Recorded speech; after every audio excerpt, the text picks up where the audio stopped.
Assalamualaikum warahmatullahi wabarakatuh. Waalaikumsalam warahmatullahi wabarakatuh. Alhamdulillah nahmaduhu wa nastaghfiruh wa na'udzu billahi min syururi anfusina wa sayyiati a'malina may yahdihillahu fala mudilla lahu wa may yudlil fala hadiya lahu asyhadu an la ilaha illallah wahdahu la syarika lahu wa asyhadu anna Muhammadan abduhu wa rasuluhu la nabiyya ba'dah. Allahumma shalli wa sallim wa barik ala sayyidina Muhammad wa ala alihi wa sahbihi ajma'in amma ba'du. Baik, kita mulai dengan baca basmalah. Bismillahirrahmanirrahim. Kita insyaallah pada pertemuan kali ini kita masuk ke kaidah 19 ya. Al-qaidatu at-tasi'ata asyrata. Qala al-mu'allif rahimahullah wa nafa'ana bi ulumi fid dharain. Al-qaidatu at-tasi'ata asyrata. Kaidah yang ke-19 ya dari kitab Al-Jawahir Al-Adniyah Syarh ad-Durrah Al-Qudaymiyah karangan Syekh Labib Najib hafizahullah taala. Yaitu apa kaidahnya? Nah, ini ada yang kurang sebenarnya. Ada kata mungkin salah cetak kali ya. Yaitu ada kata la di situ. Ya. La ibrata bi dhanni al-bayyin khata'uhu. La ibrata bi dhanni al-bayyin khata'uhu. Ya, tidaklah dianggap prasangka yang jelas kesalahannya. Ya, tidaklah dianggap prasangka yang jelas kesalahannya. Ya, bahwa memang dalam ibadah, ya,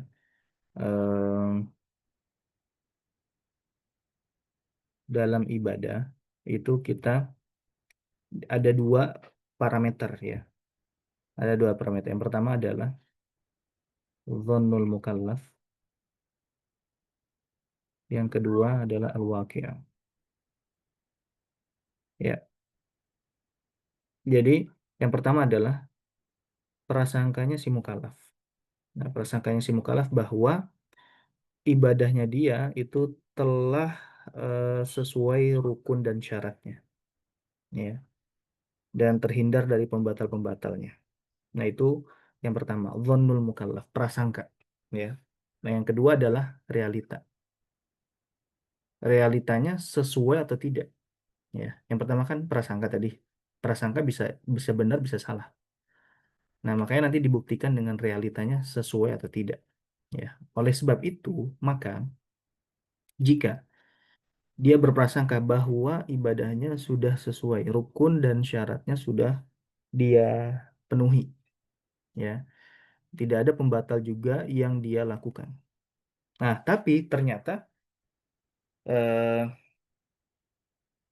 dia ingat, dia ingat bahwa ketika dia sholat, ya, atau ya pokoknya entah sholat atau ibadah yang lain lah ya, saya belum memberikan contoh, ya.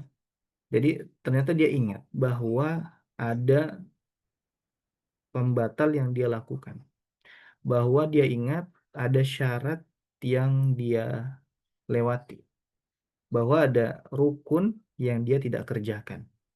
Nah, eh, ketika dia ingat berarti ini bicara realita. Nah, realita ini ya itu menyelisihi prasangka yang sebelumnya, ya prasangka yang sebelumnya. Yang mana prasangka sebelumnya dia meyakini bahwa ibadahnya sah karena syarat rukun semuanya terpenuhi. Akan tetapi dia ingat dan yakin bahwa prasangka sebelumnya ini ada yang salah karena ada satu syarat yang tidak terpenuhi atau rukun yang tidak terlaksanakan atau ada pembatal yang dilakukan. Nah, oleh sebab itu maka kaidahnya kembali ke kaidah ini la ibarata bidzanni al-bayyin khata'uhu. Tidaklah dianggap prasangka yang sebelumnya yang telah jelas kesalahannya. Ya, yang telah jelas kesalahan. Makanya kalau dalam ibadah nih acuannya dua, ya. Dhannul mukallaf, prasangkanya sih mukallaf. Yang kedua adalah realita. Nah, maka kalau realitanya menyelisihi prasangka si mukallaf tersebut, maka tidaklah prasangka yang pertama tadi itu tidak dianggap. Oke. Baik, mana al-qaidah? Taqaddama anna dhanna min maratibil idrak wa ghalibul ahkam syar'iyyati tubna 'ala dhannil ghalib. Ya, telah dibahas sebelumnya bahwa prasangka itu termasuk eh, salah satu apa tingkatan ya, tingkatan dalam mengetahui idrok ya, tingkatan dalam pengetahuan ya. Pada pertemuan sebelumnya kita sudah bahas ada apa yakin, yakin itu 100% pengetahuannya berarti ya sesuai dengan realita. Kemudian ada prasangka yang kuat yaitu di atas 50%, itu disebut dengan dzon. Kemudian ada syak, syak itu ragu-ragu ya 50%. Kemudian di bawah 50% itu adalah wahim ya, wahima yahim ya. Baik. Nah, bahwa dzon prasangka kuat ini itu termasuk tingkatan pengetahuan ya. Wa ghalibul ahkami syar'iyyah, dan mayoritas hukum-hukum syariat itu dibangun atas apa? Prasangka yang kuat ya. Lakin idza buniyal hukmu 'ala dzan, akan tetapi ketika hukum ini itu dibangun di atas prasangka, kemudian prasangka tersebut diketahui salah ya, ternyata salah prasangkanya, maka karena batilan, maka ibadah yang dibangun atas prasangka tadi itu menjadi apa? Batal. Wa wajib ruju'u ila hukmil yakin. Maka wajib dia kembali ke yang yakin, yaitu apa? Bahwa dia belum melaksanakan ibadah itu. Gitu. Itu kan yakin. Eh, Kalau yang tadi ibadahnya sesuai sesuai dengan syarat dan rukun, itu dia masih prasangka. Kemudian ternyata prasangkanya salah. Nah, otomatis apa? Kembali ke hukum asalnya, yaitu apa? Dia belum mengerjakan ibadah ya. Wajib baruju ila hukmil hakim. Itulah hada makna kaidah, itulah makna daripada kaidah ini ya. Baik. Sekarang kita ke dalil. Kalau kita udah paham ya ini, maka insya Allah nanti pas contohnya akan apa, lebih lebih paham lagi ya. Baik. Nah, dalil kaidah ini adalah wa qauluhu azza wa jalla wa inna dhanna la yughni minal haqqi syai'a, bahwa prasangka itu tidaklah dapat mengubah kebenaran. Ya, ketika prasangka kita salah, itu tidak bisa mengubah apa? La yughni minal haqqi syai'a, tidaklah eh apa? Ya tidaklah dapat mempengaruhi kebenaran itu sendiri ya. Wa wajhul istidlal anal aslah wal amalu bil yaqin ya, bahwa wajul istidlalnya apa dari ayat ini? Bahwa secara asal kita harus mengamalkan dengan yakin, ya. Tingkatan pengetahuan yang 100% tadi, yakin, yang sesuai dengan realita, ya. Wahwal haq, dan itulah kebenaran, gitu kan. Wa inna ma yuntaqalu ila dhanni inda adamil yakin, bahwa berpindahnya kita dari posisi yakin ke prasangka yang kuat, itu kapan? Ketika tidak adanya keyakinan ya, ketika tidak adanya keyakinan. Amma ma'awujudil yaqin fadhanu la yughni syai'an. Adapun kalau misalkan ada yakin, maka prasangka itu tidaklah dapat berpengaruh ya. Jadi kalau ada yakin, maka zon atau prasangka itu tidak apa ya, la yughni minal haqqi syai', tidak bermanfaat gitu ya. Yang kita ambil adalah yang yakinnya. Kalau tidak ada yakin, baru kita beralih ke prasangka kan gitu. Ya,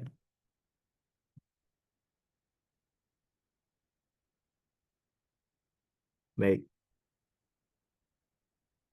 Nih contohnya ya. Contoh, lau dhanna syakhsun baqa'al laili fi ramadhana fa'akala thumma tabayyana annahu akala ba'dal fajri ya. Nih, kalau misalkan dia berprasangka bahwa waktu masih malam ketika malam hari bulan Ramadan. Kemudian dia lanjut aja makan, lanjut makan ya, fa'akala, lanjut makan sahur. Dia berprasangka bahwa waktu masih malam, belum azan subuh. Tapi kemudian summa tabayyana, kemudian dia baru ngeh ya bahwa ketika dia makan tadi itu waktunya sudah terbit fajar sodik, sudah masuk waktu subuh. Summa tabayyana annahu akala ba'dal fajri. Kemudian dia i- apa namanya? Baru ngeh, dan ngehnya itu yakin tuh. bahwa dia annahu akala ba'dal fajr, bahwa dia makan setelah subuh. Nah, berarti ini kan menyelisihi realita, ya kan? Menyelisihi realita. Prasangka dia sebelumnya ini menyelisih apa? Realita. Maka prasangka yang tadi itu tidak dianggap la ibrata bidzanni al-bayyini khata'uhu. Tidaklah dianggap prasangka yang telah terang benderang kesalahannya. Baik. Au dhanna ghurub asy-syamsi fa aftara thumma tabayyana adamu ghurubiha. Atau dia berprasangka bahwa matahari itu sudah terbenam, ya. Nah, langsung aja dia hajar gitu kan, langsung dia makan gitu untuk berbuka. Cuma tabayyana, kemudian ternyata dia baru tahu bahwa iftarnya dia tadi itu ternyata belum masuk waktu maghrib. Belum masuk waktu apa? Belum masuk waktu maghrib. Maka apa? Batala shaumuhu fil halaini. Maka batallah puasanya di dua keadaan tadi, yaitu ketika apa? Ketika dia masih makan, ya, dia berprasangka masih waktunya masih malam, belum masuk waktu subuh, dia tetap makan, tapi ternyata setelah itu dia baru sadar bahwa waktu telah masuk subuh, bahwa dia makan setelah masuk waktu subuh. Atau keadaan yang kedua, dia berprasangka bahwa sudah masuk waktu maghrib, kemudian dia makan, tapi ternyata bahwa dia makannya, dia buka puasanya itu sebelum masuk waktu maghrib. Maka dalam dua keadaan tadi batal puasanya. Ya, kenapa? Karena ya eh, zonnya dia, prasangka dia itu bertentangan dengan realita, bertentangan dengan keyakinan. Maka ketika bertentangan dengan keyakinan, maka yang kita ambil adalah yang yakinnya, realitanya, bukan yang prasangka yang sebelumnya tadi. Ya, baik.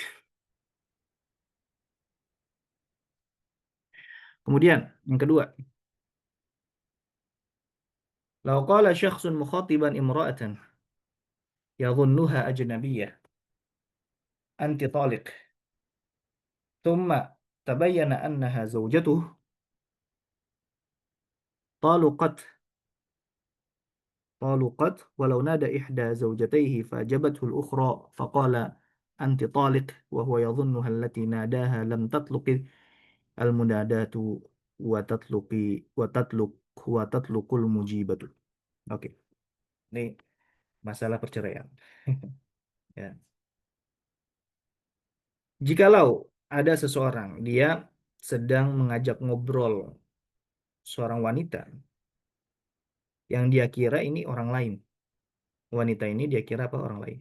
Dia berbicara kepada wanita tersebut apa? Kamu saya ceraikan. Anti tolik.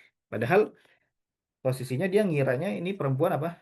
Orang lain. Ya, dia ngomong seperti itu dalam kondisi mungkin bercanda, ya, bercanda. Ah, tapi ternyata yang di hadapan dia itu adalah istrinya. Tsumma tabayyana annaha zaujatuh. Misalkan wanita tadi pakai cadar gitu kan. Si laki-lakinya ini dia bercanda bahwa kamu saya talak gitu. Ternyata pasti buka cadarnya itu adalah istrinya. Nah, bagaimana hukumnya? Ini kan prasangka dia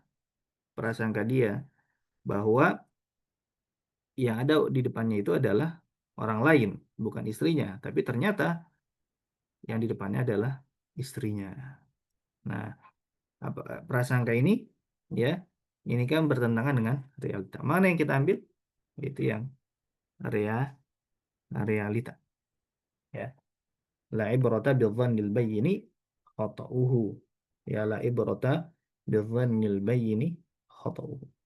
Ya, bila dianggap prasangka yang jelas kesalahan, maka istrinya telah jatuh talak satu. Ya, ya tergantung dia melafalkan talaknya berapa ya. Kalau melafalkannya satu, jatuh talak satu. Kalau dua ya dua. Kalau tiga ya tiga. Ya.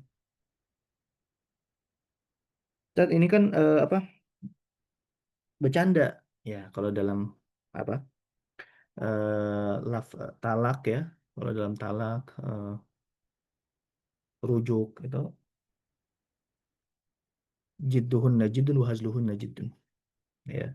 Seriusnya serius, bercandanya pun juga serius. Makanya jangan main-main gitu ya. Baik, kemudian walau nada ihda zaujataihi fajabathul ukhra. Nah, begitu juga ketika dia memanggil salah satu istrinya. Fajabathul ukhra. Nah, salah satunya itu dia menjawab gitu kan. Faqala anti thalik. Kemudian suaminya itu apa? Mengucapkan kamu saya talak ya. Wa huwa yadhunnuha allati nadaha. Nah, wa huwa yadhunnuha. Nah, dia berprasangka allati nadaha bahwa yang menjawabnya itu yang dia panggil ya, yang menjawab itu apa namanya yang bukan dia panggil. Misalkan istrinya ada A sama B ya. Dia eh manggil si A, tapi yang jawab B ya, yang jawab B. Nah, tapi ini dia bilangnya apa? Kamu saya talak gitu kan, kamu saya talak, anti anti tolik, kamu saya talak. Tapi yang jawab itu yang B, bukan yang A gitu ya. Maka yang dipanggil yang A ini tidak tidak jatuh talak ya, lam tatlukil munada ya, tidak jatuh talak. Nah, sedangkan yang menjawab walaupun bukan yang dimaksud, tapi dia karena menjawab yang menjawab panggilan suaminya, maka ini jatuh talak ya. Oke, baik.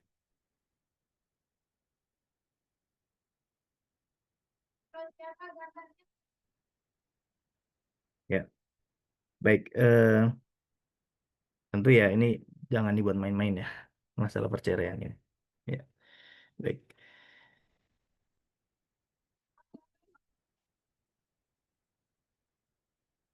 Bahkan saking seriusnya perkara perceraian ada yang mewajibkan mendatangkan saksi. Ya. Tapi kalau di madhab Syafi'i itu semuanya tidak diwajibkan ya. Jadi kalau di madhab Syafi'i ya kalau misalkan itu terucap dari suami ya baik dalam keadaan serius ataupun bercanda maka istrinya telah jatuh talak sehingga suaminya tidak boleh bermudah-mudahan dalam mengucapkan lafaz ini. Baik, kemudian yang ketiga.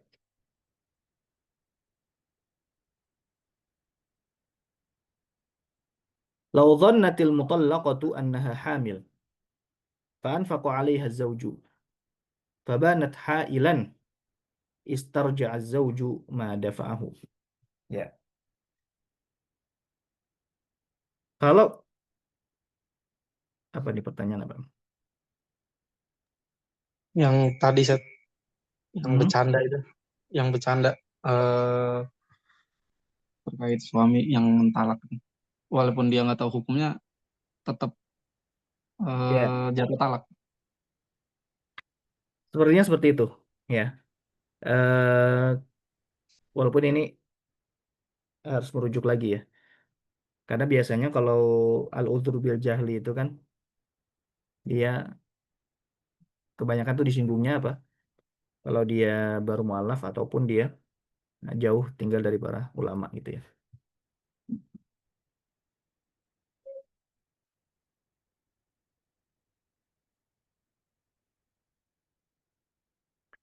Baik. Em, Kemudian yang ketiga, law dhannatil mutallaqatu annaha hamil fa anfaqa 'alaiha az-zawju fabanat hailan istarja'a az-zawju ma dafa'ahu. Kalau misalkan si wanita yang diceraikan itu dia mengaku atau dia berprasangka bahwa dia sedang hamil. Kan orang yang wanita yang dicerai dan dia sedang hamil, maka wajib bagi suaminya yang sebelumnya itu wajib menafkahkan karena kan dia sedang mengandung anaknya gitu kan, maka fa anfaqa 'alaiha az-zawju. Nah, maka menjadi kewajiban si suami ya mantan suaminya itu untuk menafkahinya menafkahinya. Nah, tapi fabanat hailan, oh ternyata ternyata istri yang diceraikan itu ternyata tidak sedang hamil. Maka apa? Istarja'a zauju ma dafa'ahu. Maka si suami boleh meminta kembali apa yang telah dia berikan kepada istri yang diceraikan tadi. Ya,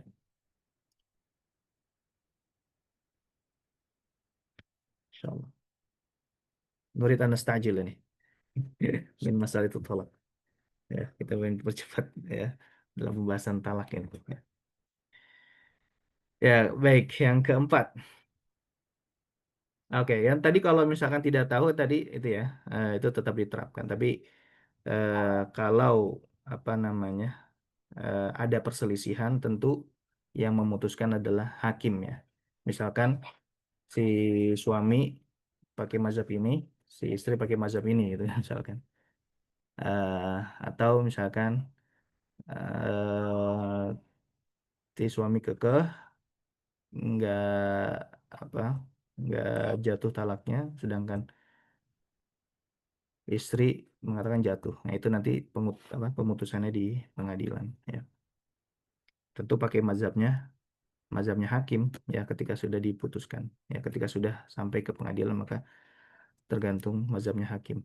Ya kalau di Indonesia berarti pakai eh, KI apa namanya kompilasi KHI ya KHI kompilasi hukum Islam kalau di Indonesia. Ya. Baik, kemudian law ayyana imamahu bi isyaratin ilaihi kahadza معتقدا أنه زيد فتبين غيره صحت صلاته لأن الخطأ لم يقع في الشخص بل في الظن ولا عبرة بالظن البين خطأه. Ya, kalau misalkan dia mentayin imamnya, sebenarnya mentayin imam itu bukan menjadi suatu kewajiban, ya. Misalkan saya berimam kepada yang lagi menjadi imam gitu kan, yang lagi menjadi imam gitu, dia nggak mentayin, nanti saya niat menjadi makmum aja gitu kan. Tidak menjadi kewajiban dia mentakin siapa imamnya dia. Tidak wajib. Nah, tapi kalau ditakin dan salah, nah ini berabe. Ya, jadi tidak wajib mentakin, tidak wajib mendefinitifkan siapa imamnya untuk diniat ya. Tidak wajib. Tapi ketika dia definitifkan dan salah, nah ini jadi berpengaruh pada keabsahan sholatnya. Nah, kalau misalkan dia sudah takin, tapi dia menggunakan kata tunjuk, saya bermakmum pada si Zaid ini, ya, pada si Zaid ini, ya, nawaitu an, misalkan an atamma bi Zaidin hadza. Nah, karena ada isim isyarah, ada kata tunjuk, ini yang menjadi jalan keluar dia sehingga dia tidak batal sholatnya. Kalau dia cuma berhenti saya bermakmum pada si Zaid, dah berhenti. Ternyata yang imamnya adalah si Ahmad misalkan. Salah tuh kan. Dia batal. Dia tidak sah sholatnya. Ya. Karena dia sudah mendefinitifkan. Dan orang yang didefinitifkan itu salah. Gitu. Ya. Tapi kalau dia cantumin kata ini, nah kata inilah yang tidak, yang menyebabkan dia tetap sah sholatnya. Kenapa kok bisa tetap sah sholatnya? Shohat sholatuhu li'annal khoto'a lam yaqa' fi syakhs. Nah, karena kesalahan dia bukan terletak pada orangnya. Karena orangnya dia sudah tunjuk ini, gitu kan. Akan tetapi apa? Diprasangkanya, dia berprasangka bahwa si ini yang dia tunjuk itu dia mengira si Zaid, ternyata si Ahmad. Nah, gitu. Jadi, ya. Jadi ya, kesalahannya bukan dalam penunjukan orang sebagai seorang imam, tapi prasangka dia siapa yang menjadi orang itu, ya, siapa yang menjadi imam itu, ya. Wala ibrata bidzanni al-bayyini khata'u. Maka tidak dianggap zon yang atau prasangka yang jelas salah, ya. Nah, makanya kayak sebenarnya nggak perlu repot-repot ya. Ya, kita tidak perlu mentayin siapa imamnya, langsung aja saya bermakmum, ya, saya niat bermakmum. Ya, misalkan usolli fardhu zuhri arba rakatin ma'muman lillahi ta'ala. Ya, kalau lengkap mustaqbil kiblati arba rakatin ma'muman lillahi ta'ala. Nah, makmuman lillahi ta'ala, makmuman saja udah, ya. Sebagai apa? Sebagai makmum dah cukup. Tapi kalau dia makmuman bi Zaidin, nah, makmuman li Zaidin, nah, itu udah dia udah mendefinitifkan tuh si Zaid si imamnya. Nah, kalau salah ya berabe, ya batal salat dia. Tapi kalau bener ya alhamdulillah. Tapi kalau salah, nah ini jadi. Tapi kalau ditambah haza ini, yaitu kalau salah pun juga nggak jadi masalah. Ya.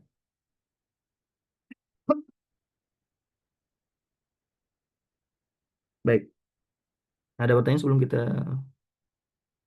akhiri?